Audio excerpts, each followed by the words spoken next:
Assalamualaikum warahmatullahi wabarakatuh. Halo anak-anak semua. Hari ini kita akan belajar tema 6, subtema 3, pembelajaran keempat dengan muatan PPKN dan IPS. Sebelum mulai belajar, kita berdoa terlebih dahulu ya. Berdoa dimulai. Berdoa selesai. Baik anak-anak, sudah siap untuk belajar hari ini?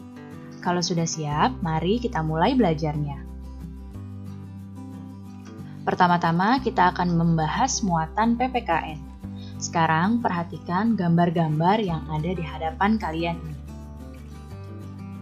Nah, di sini ada 3 buah gambar.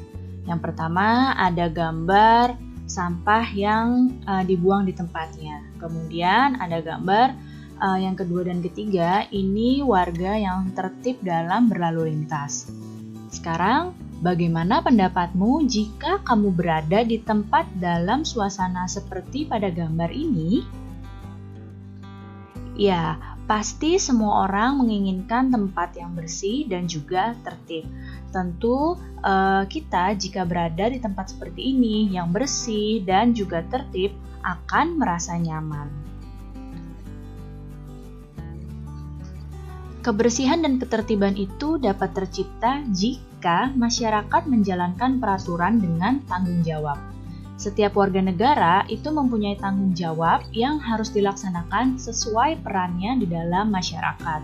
Salah satunya tanggung jawab yang bisa dilaksanakan oleh warga masyarakat adalah menjaga kebersihan dan juga ketertiban di lingkungannya.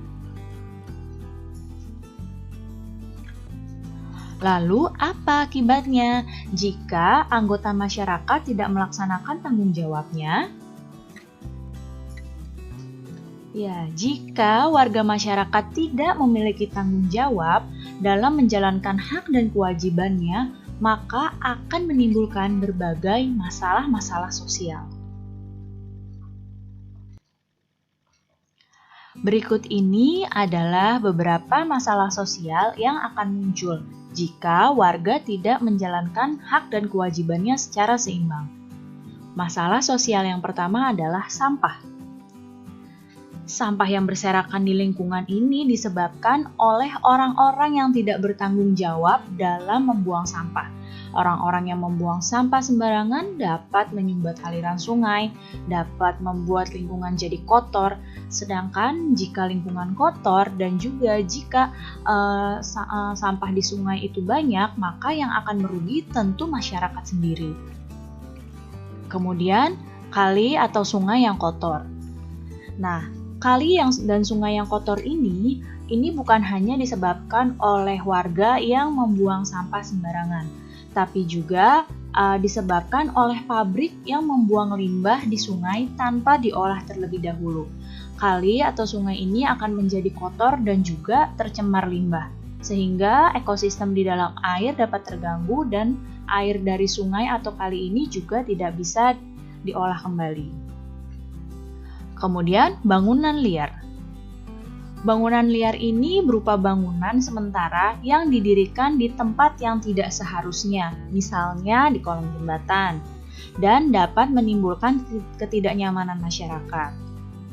Kemudian masalah sosial yang selanjutnya adalah kemacetan lalu lintas.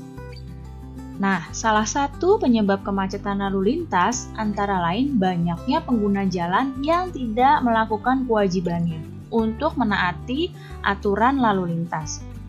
Jadi, ini adalah beberapa masalah sosial yang mungkin akan muncul jika warga masyarakat tidak menjalankan hak dan kewajibannya secara seimbang.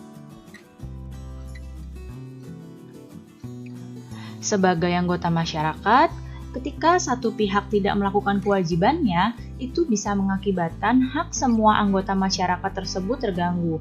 Hal tersebut tentunya dapat memunculkan permasalahan sosial. Nah, sekarang lihatlah di hadapan kalian. Di sini ada 2 orang anak yang sedang beristirahat. Nah, ternyata Andi membawa makanan. Makanan ini adalah oleh-oleh dari tetangganya. Dia ingin temannya mencoba makanan tersebut. Nah, Ternyata temannya yang bernama Made ini mengetahui bahwa makanan yang dibawa oleh Andi adalah bolu meranti dari Medan. Nah, apakah di antara kalian pernah mencoba bolu meranti? Wah, bolunya enak ya. Sekarang kita akan masuk pada muatan IPS. Setiap daerah di Indonesia itu memiliki keunikan tersendiri. Nah, keunikan tersebut salah satunya dapat dilihat dari makanan khas daerah tersebut.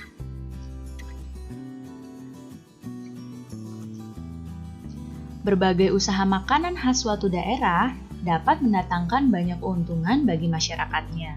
Sebuah kota bisa menjadi terkenal karena makanan khas daerahnya.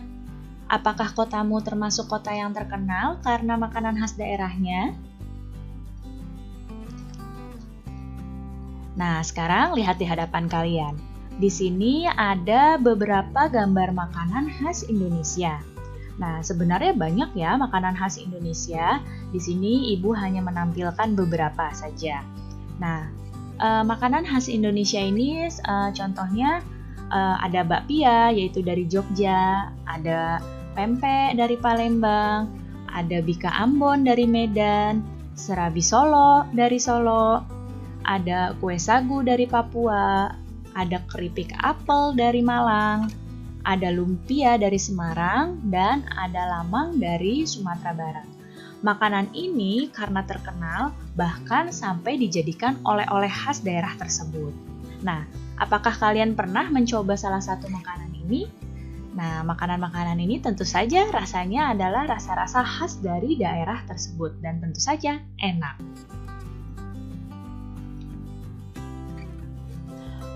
Usaha di bidang makanan khas daerah dapat menjadi sumber penghasilan bagi produsen dan masyarakat setempat. Hal tersebut merupakan bentuk upaya pembangunan sosial, budaya, dan juga ekonomi. Usaha-usaha tersebut juga dapat meningkatkan pendapatan daerah tersebut. Baik anak-anak, cukup sekian ya penjelasan Ibu kali ini. Mudah-mudahan kalian paham dan mengerti. Terima kasih anak-anak semua. Sampai jumpa lagi. Wassalamualaikum warahmatullahi wabarakatuh.